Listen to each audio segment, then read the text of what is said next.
og'izdan gulchambar sochib, qalbiga shodlikdan qo'rg'on quraman. Hayotida yangi sahifa ochib, onamni eng baxtli ayol qilaman.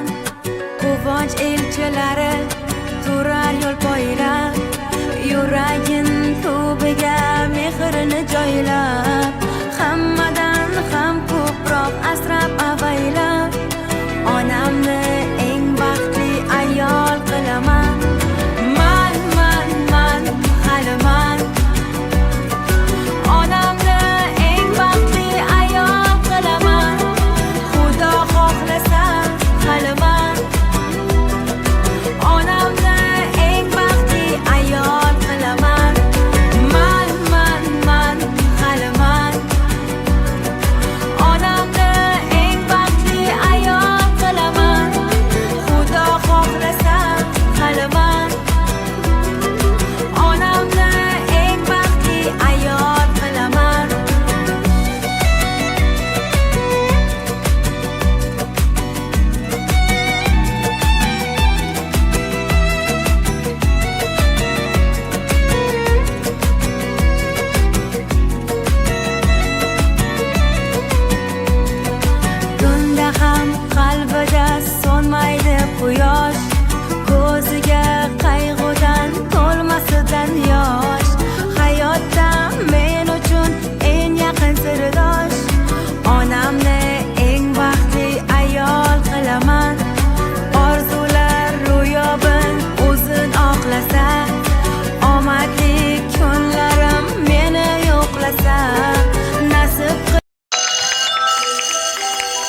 jarayonni, bunaqa an'anani birinchi bo'lib boshlab beryapsizlar. Ilohim bardavom bo'lsin. Juda chiroyli bo'ladigan, xush kelibsizlar.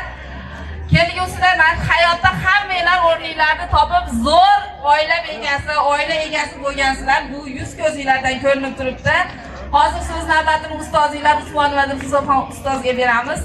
Keyin hammanglar tilaklaringizni bildirasizlar. Rahmat kelganinglar uchun.